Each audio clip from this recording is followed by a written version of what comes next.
Good morning, Wabash. Speaking today in chapel is Professor of Political Science, Dr. Alexandra Hoerl. Dr. Hoerl is in her third year teaching political science at Wabash. She received her bachelor's degree from the University of North Carolina and her PhD from Rutgers. Her likes include shoes, Machiavelli, basketball, Venice, and cathedrals. Here to give her talk titled Road Trips or Coming and Going in Love is Dr. Hoerl.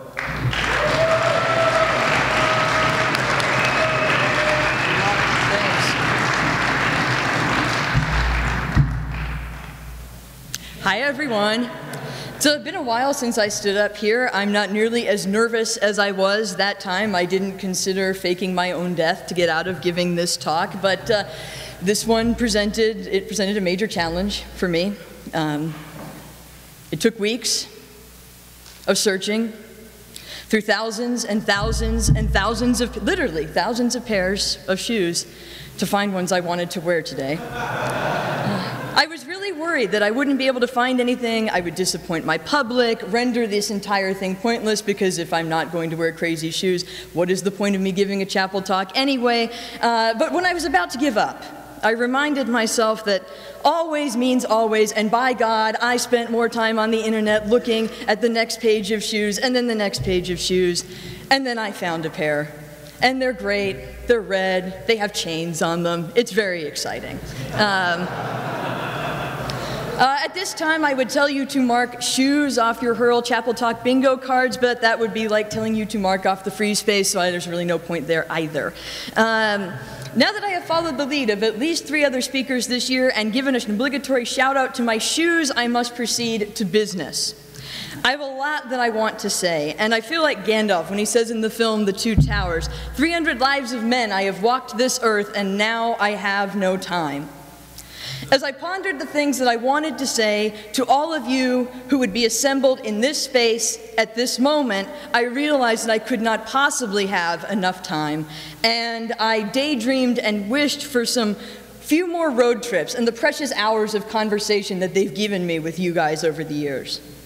These road trips started kind of small. On a December evening in 2009 during finals week, some teaks and I ventured up to West Lafayette to get to some Indian food.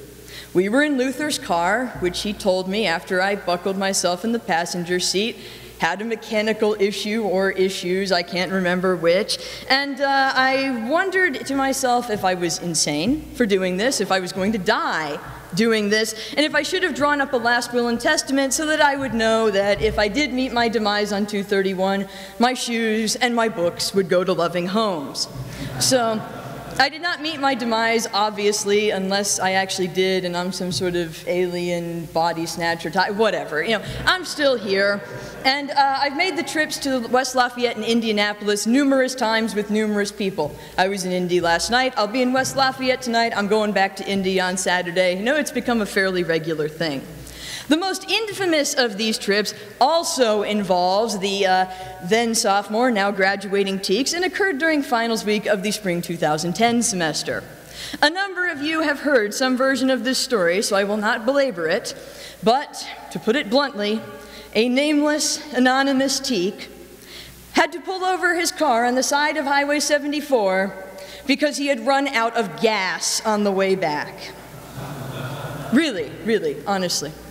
So, while we called up the other car of teaks to tell them to please bring us some gas and rescue us, we had a lovely conversation, but then he and his equally nameless pledge brother decided that they were bored and were going to play frisbee in a ditch on the side of the highway.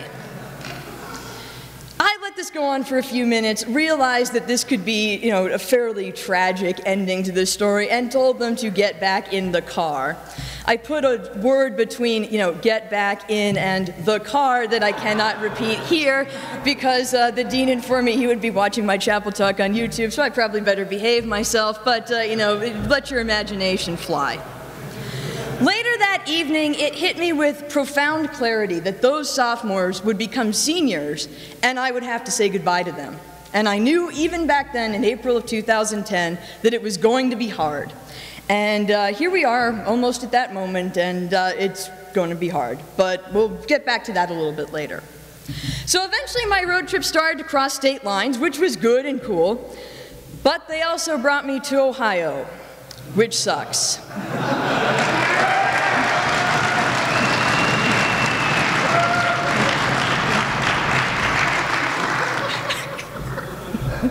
That's all I want. That's all I wanted, was to get a real loud laugh from behind me. I'm good now. So one of these notable odysseys began around 8 o'clock in the morning on a Saturday in February of 2011. Nick Marzato, a couple of other Sigma Chi's, and I were supposed to head out to Worcester for the basketball game, but the day or two before there had more or less been a terrible winter storm. I wasn't sure if we were even going to go, but Marzato showed up at the appointed hour, alone as everybody else had begged off, and off we went. As we began what ended up being an 11-hour drive back and forth between Indiana and Ohio, over snow and past scars that had skidded off onto the road, I wondered to myself once again if I was insane for doing this, and if I was going to find myself on the side of a highway yet again. We made it, thank God, and as usual, fortune favors the bold. Watching Wabash get an overtime victory over Worcester that afternoon stands as one of my favorite spectating memories ever, and that's up there with ACC tournament championships and sitting behind John Wooden at the McDonald's All-American game.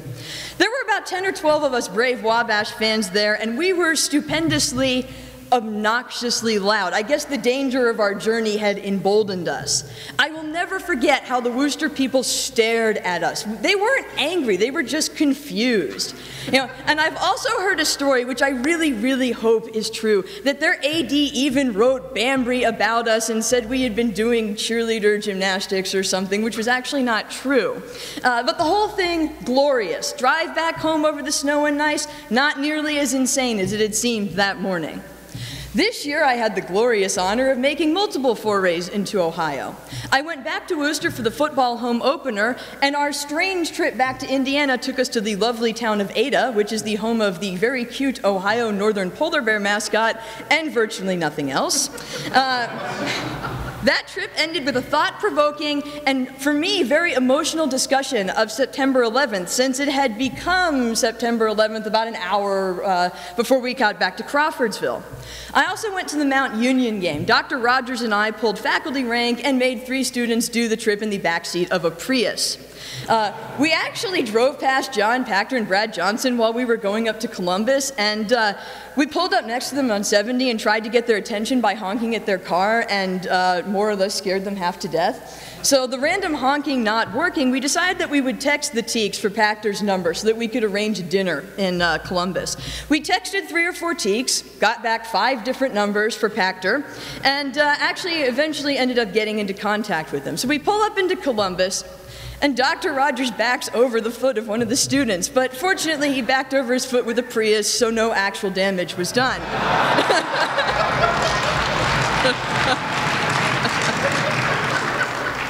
So we actually managed to arrange and have dinner in Columbus, something that stands as a true Wabash miracle. Alex Robbins and I also made the trip up to Springfield to watch the WIT basketball game. I can say nothing filmable about the town of Springfield, but I will say that the conversation about Indiana and the history of high school basketball that we had on our way back is one of my favorite memories that I've had this year, and it makes a great story when I go help out admissions at W Nights.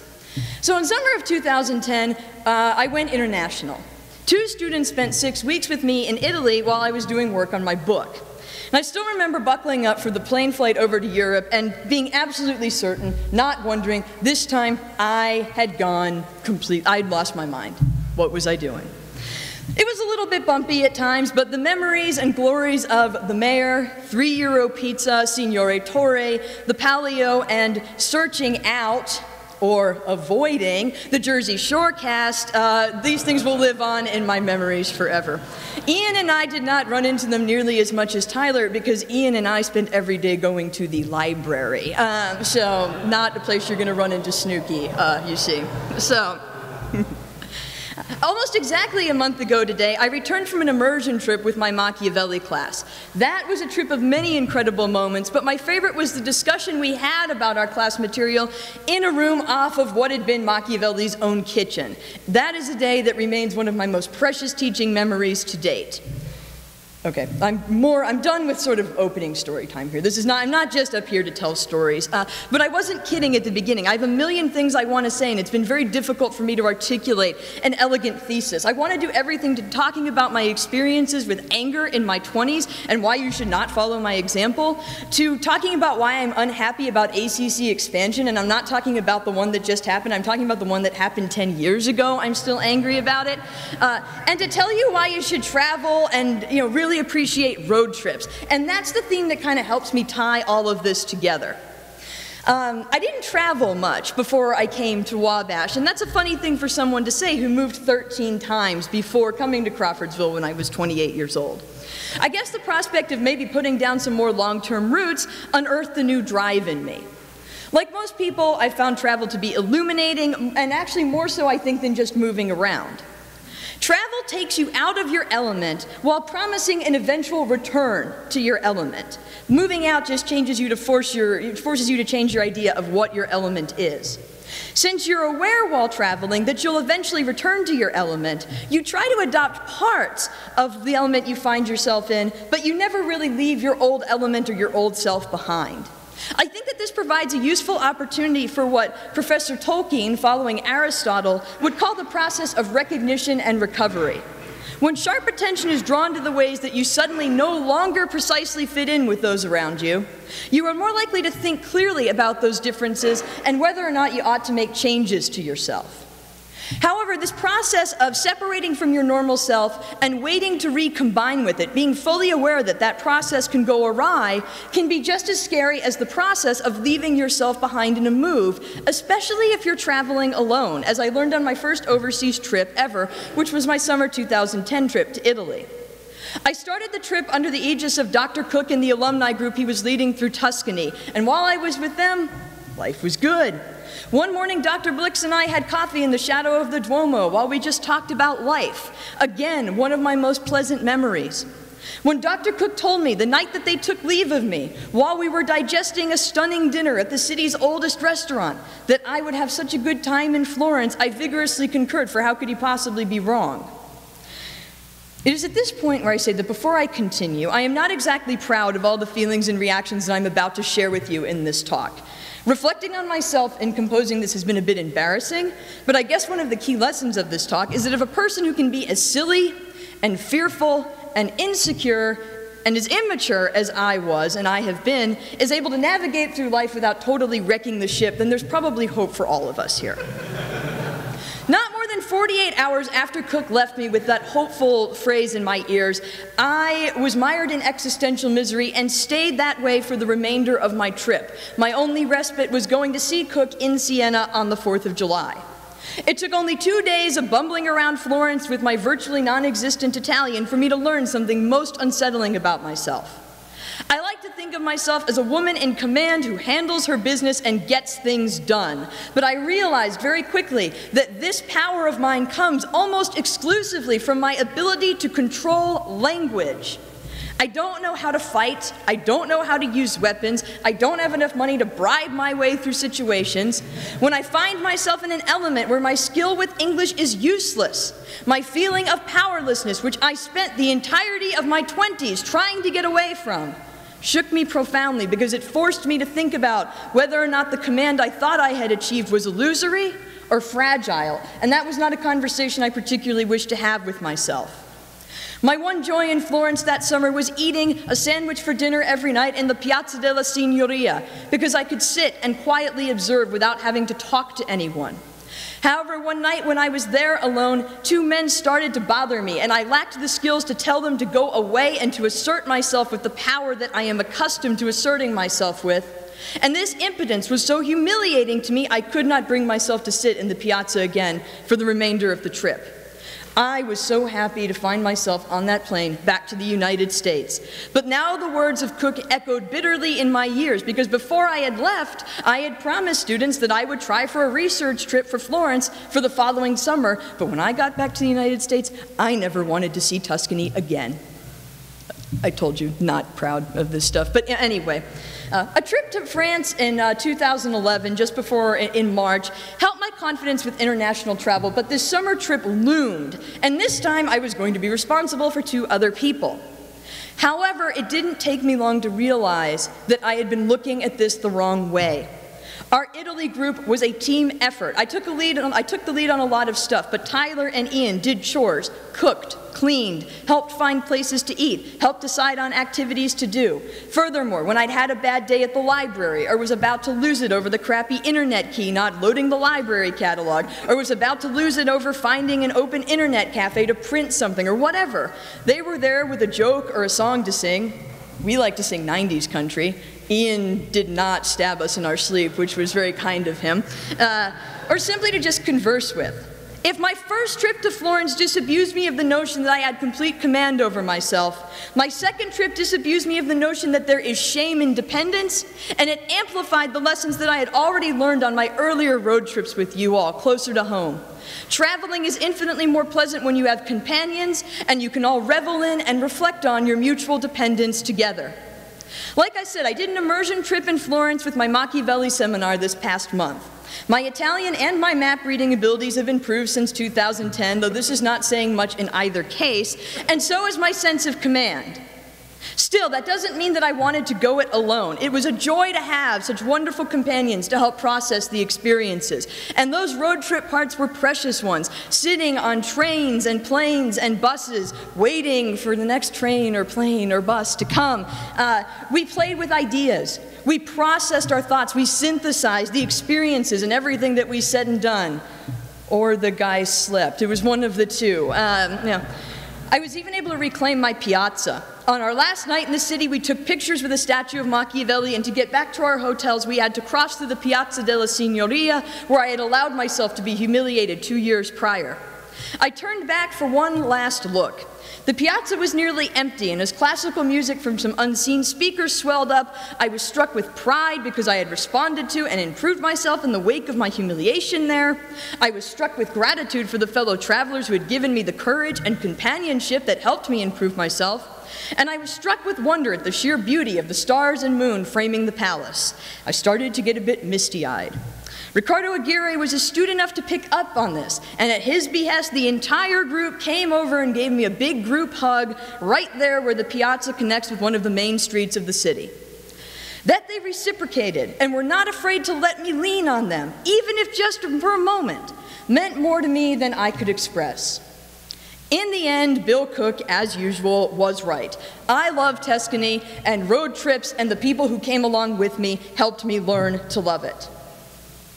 Now, you don't have to go all the way to Italy or wherever to have this experience of leaving your element, returning to it, and learning something about yourself, though the fact that Wabash makes it easy for you to do something like this means that you should take advantage of those opportunities. The road trip moment's right here, figuring out how to pass the time while waiting for gas on the side of the road, figuring out how to get unlost, wondering, as Dr. Rogers asked on a back road in Ohio, where are we? Keeping each other awake and entertained, singing, talking about love and truth and other serious things. We all have the chance for these moments, and there's so much to learn from these moments if we are critical enough and mature enough to reflect on them. Road trips really do show our mutual dependence. You have the driver, the radio person, the designated sleeper, the person who can conjure up a full meal from God knows where. These people help us create the relationships that allow us to come and go and love when we have to move and not just travel from place to place. Ideally, when we move from one place to another, the memories of the mutual reciprocation and love that we received in our previous homes allow us to feel comfortable and excited when we return to our old homes. Those old homes become oases to which we return to remember our own selves, or they become oases that are helpful resting places on the path of longer, more existentially arduous journeys. This is why it is hurtful when a former home is not an oasis, a place that you can come to and go from in love, but a place that you only come to and go from in anger. It is hurtful when something happens to make a place that was once an oasis, a place where you shared burdens and joys and dependence with and on others, where you could trust in others enough to travel and learn with them. It's sad when this becomes a place that you fear and distrust. As Tyler said in his introduction, I did my graduate work at Rutgers, and a number of you know I do not exactly bear fond feelings towards Rutgers or the city of New Brunswick. What Rutgers did to make me angry is not at issue here. What I want to talk about is why you should not react in the way that I did. I've taken my original anger at Rutgers and combined it with other resentments, and I've allowed it to take up a great deal of space in my life. This has come at a tremendous cost to me. I've permanently cooled or damaged a number of relationships, and because of my anger, I find it hard to even talk to people associated with Rutgers, even if they had nothing to do with why I was angry about it in the first place. Because of my anger and how I withheld myself, I lost my place in the pattern of mutual dependence, and I have to deal with the sadness that comes from knowing that not only can I no longer call upon the people in my program, and people in your PhD programs are like your family, like I once did, they will no longer call on me. No more road trips, no more shared memories. I've severed myself from that. The only thing that can get me back to New Brunswick anymore is my students, my magnificent students who converted me to a love of teaching in a moment no less miraculous or unexpected than the conversion of Paul on the road to Damascus. And even then, I can only come and go, at least in part, in anger, resentment, and sadness. I know that part of the reason that Rutgers makes me so mad is that most of my other previous residencies have been so profoundly altered that they too can no longer serve as oases, and I am denied the joys of coming and going in love.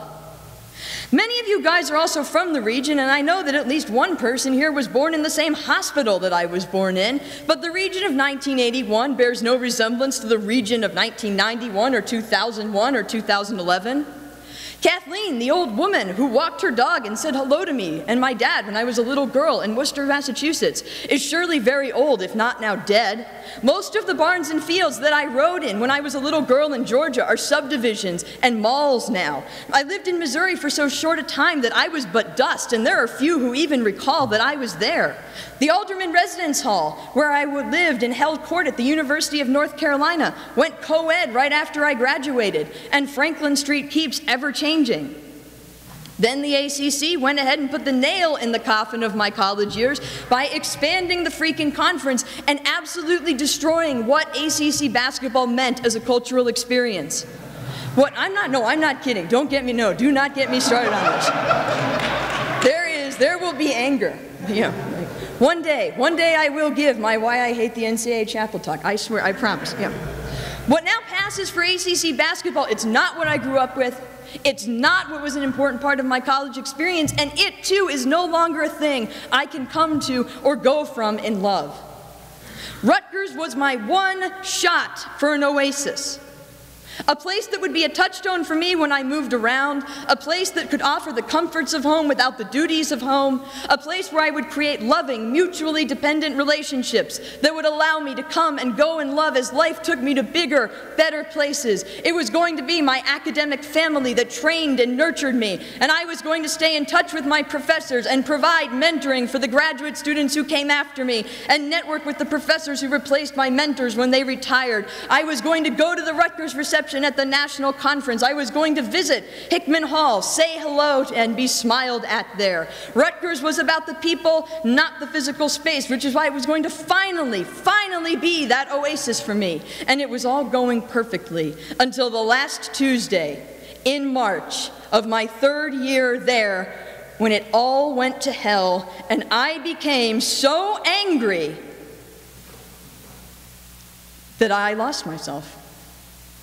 Honestly, I'm not telling you this because of the tumults of this past semester. I've been planning to talk about this for a long time, but it wouldn't surprise me if some of you find yourself in the shoes that I was in 2005. But perhaps nothing has been as costly to me in the last 10 years as my inability to follow the sage advice of Indiana Jones's dad and just let it go, Indiana. But, on the other hand, perhaps nothing was as instrumental in getting me to assert my independence, increase my self-command, and free myself from the servility of graduate school than my anger. I'm not here to tell you not to be angry. I'm the last person who would say that. I believe in anger and its transformative power. I'm also not here to tell you how to be angry. Everybody reacts to that in a different way. I'm not here with anything like that. I want to talk about some of the things that did not work for me later on in the hope that you profit from my experience. Again, I'm not really proud of any of this, but it is what it is. My anger stopped being a liberating force in my life when it became about private and self-centered revenge. I taught my Machiavelli seminar for the first time not long after the problems at Rutgers had started to take root, but I did not allow myself to be appropriately influenced by his Florentine histories. And yes, we are doing this. We're going to talk about Machiavelli. If there's anybody in this chapel who didn't know this was coming, I really just don't know what to say to you. Anyway, in the Florentine histories, Machiavelli devotes countless pages to example after example where cities are destroyed, battles are lost, and empires fall because individuals allow their private indignation, their private offense, and their private desire to avenge themselves to spill over into public factional conflict.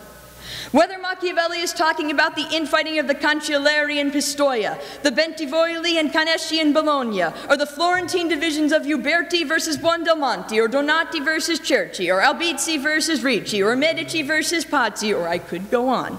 His message is consistent and clear. No common good comes from avenging private indignation. Somewhere along the line, and it was a creeping process brought on in no small part by the toll that the stress at Rutgers took on my health and the inability to stop the physical deterioration that accompanied my declining health, my anger became less about seeking justice for my friends and calling those who did harm to my graduate department to account, and more about a madness, a need to find someone that I could hold accountable for the fact that smiling, blonde, yes, I said blonde, Lexie Hoerl was gone and had been replaced by a hollow, angry, unrecognizable wreck of a woman.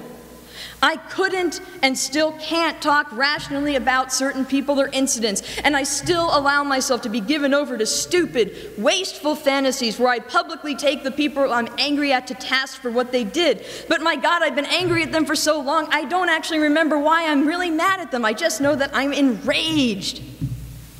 But even in those wildest dreams, when I get to shame those who did me wrong, I don't even feel a real victory. I finally started to confront the real source of my anger, which was the loss of Rutgers as an oasis, the loss of it as a place that I could come to and go from in love. And I'm starting to take the steps to address that issue. Doing so won't repair my situation, it won't repair the cold relationships or restore closeness, but it will allow me to grow to be a more effective leader and mentor who can help people avoid the pitfalls of this self-centered anger, because at core, that is what this is really all about. I want to do and want to try to do whatever I can to prevent any of you, especially those of you who are about to leave this place and come into more direct confrontation with economic and other circumstances that may make you angry and make you desperate for someone to hold accountable, from being consumed and ruined for so many years like I was. I still have to finish processing my own life, which is something that all of you at Wabash, students and colleagues alike, have helped me do, before I can be a leader on this issue and help others to the best of my ability, and I am trying hard. I'm trying for you. And speaking of leadership, I have some things I'd like to say to each graduating class. Gentlemen of the class of 2015, the time is fast coming, if it has not already arrived, for you to stand up and be counted as leaders and mentors in this community.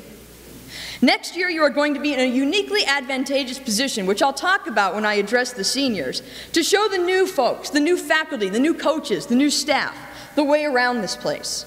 You also have the very important responsibility to carefully ponder everything that you've seen and heard at the college this year.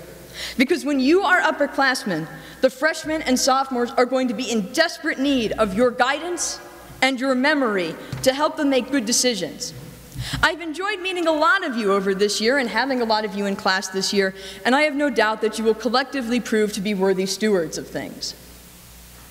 Gentlemen of the class of 2014, I am so excited for you guys next year. In my experience, juniors are the most fun to have in class. Sophomores are surprising themselves by discovering what may yet be possible for them intellectually, but it is the juniors who are truly ready to do that work, to express how much intellectual horsepower they have. It is so cool, and it's such a privilege as a professor to watch you guys start to line up all the pieces of the puzzle, to analyze, to synthesize, to create ideas truly worth owning. I know you guys are probably exhausted now, but wait and see what you find yourself capable of in the classroom, on the field, and in terms of leadership when you return in August. Men of the class of 2013, my fellows, those of you who arrived here with me as the class of the financial crisis, there is much to be done in your last year. Hopefully not my last year, your last year. A number of you have stepped up very impressively in a variety of campus roles this year, and I look forward to watching and helping, if I can, your growth in that area next year. There's also this business with the bell. I'm sure that I need to tell few, if any of you, that if Wabash wins in November, your class, along with Professor Novak, Professor Wilson, and myself, will be 4-0 in bell games. So, indeed, ding ding.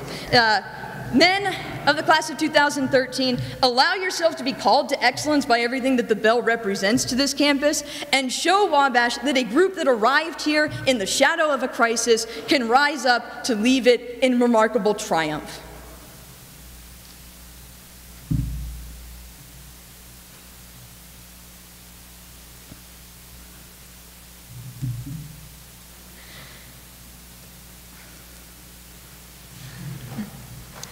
Men of the class of 2012,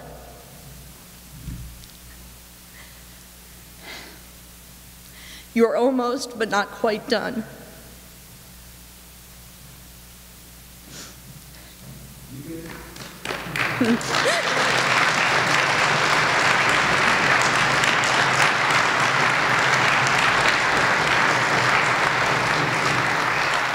At least I was smart enough not to wear mascara today.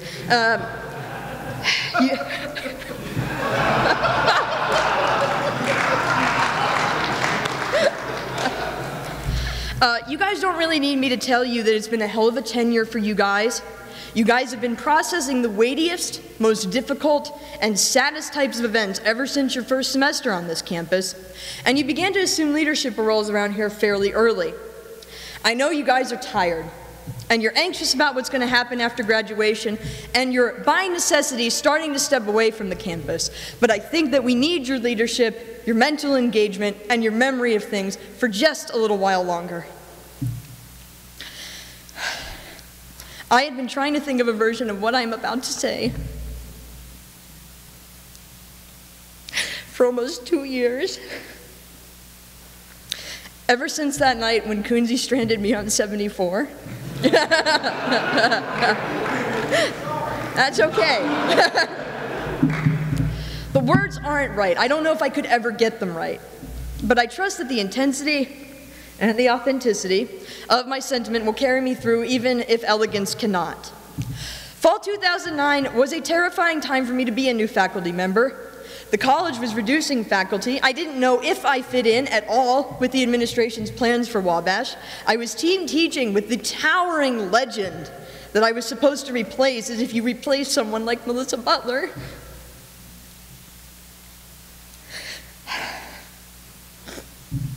There were all these traditions to be learned, all these events to go to, but I didn't know how to get there or what to do when I did manage to get there. Did you guys notice I got lost trying to find the main entrance to the football stadium for my first game? Because I didn't know that I could just show my ID and go through the Allen Center. That was good. But it seems like just about every time I was lost, confused, embarrassed, thinking about turning back, retreating from an attempt to immerse myself because I clearly would never get it and probably just didn't belong, it was one of you sweet sophomores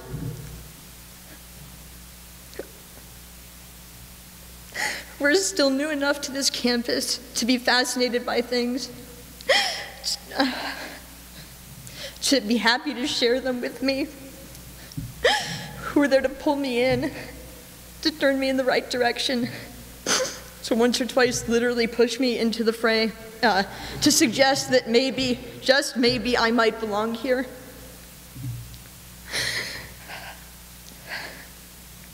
These gestures were freely given, without any expectation of reciprocity, which of course made reciprocity all the more important. So, men of the class of 2012, I've tried to do right by you, and I've taken what I've learned in trying to do right by you to make sure that I do right by the class of 2013, 14, 15, and every other class of Wabash men that will ever sit in my seminars, chat in my office, travel with me, seek my advising, or need me to live to serve. And as you go, and you'd better come back, over the years, Whether you go big or you go small, whether you spend most of your time traveling on planes or in cars across and hopefully completely through Ohio, I hope that you I hope that you come and go in love, that you are blessed with an abundance of oases, including this college in your life, that you are grateful towards those who let you lean on them during the rough moments in your journeys, and that you are proud of yourself for having the strength and generosity to let people lean on you when they tire on their travels. Come and go with all the bravery and friendliness and effort and wit that has characterized your work at Wabash, and I think that you will find in yourselves an inexhaustible source of virtue that will let you give Fortuna all she can handle for all the days of your lives. One last thing that is addressed to all of you. Mr. Woods, in the epic ending to his chapel talk, said that he would go to war with you. Having never been to war, I cannot meaningfully say the same, nor can I top that ending. But I can say that it has been an honor to travel with you, gentlemen, and if you'll continue to have me along, keeping in mind that I do buy not just dinner, but nice dinners, I'll continue to be game for all sorts of adventures. Not only will I go to DePaul with you, not only will I go to Ohio with you, not only will I cross oceans with you, but as I realized one night when I found myself once again in a car that was pulled over on the side of a highway, this time we were not waiting for gas, but were fielding questions from one of Putnam County's finest during the world's most dubious traffic stop ever. If necessity ever demands it, and if the cause is right, I will even go to jail with you. Thank you. I love you guys.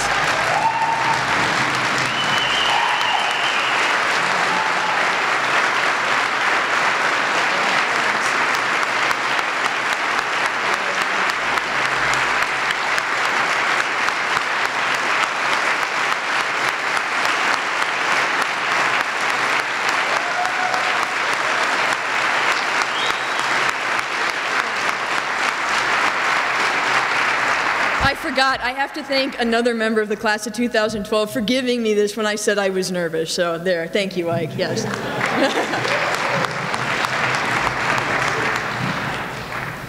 I suppose I shouldn't have worn my mascara today either.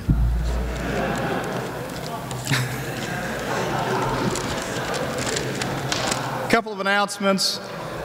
This is Lilly Scholar Weekend at Wabash. We welcome 30 prospective students to campus. Please be sure to put our best foot forward and make sure that they have a fantastic time here. Tonight at 8 o'clock, the Baldwin Oratorical Contest is in the Fine Arts Center Korb Classroom. Friday, tennis competes at the GLCA Invitational. Cat on a Hot Tin Roof is performing at the Vanity Theater, and Mac Miller is performing here at Wabash. The doors open for that at 8 p.m. On Saturday, baseball travels to Greencastle to take on the DePaul Tigers at noon.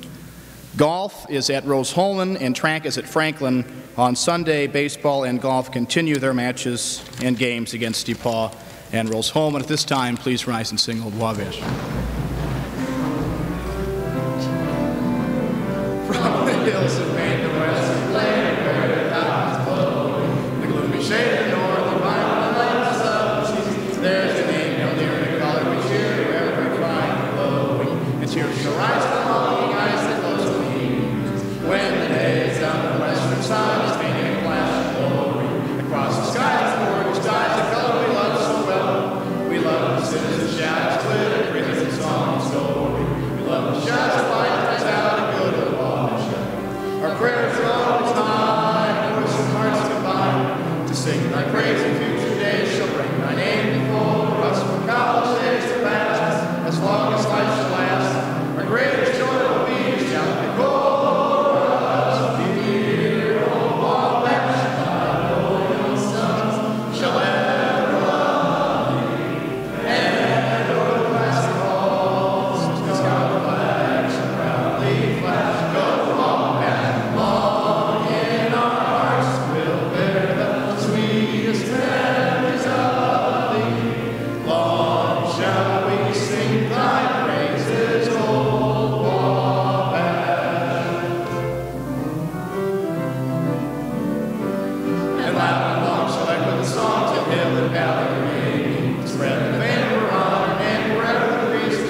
Our prayers will always stop.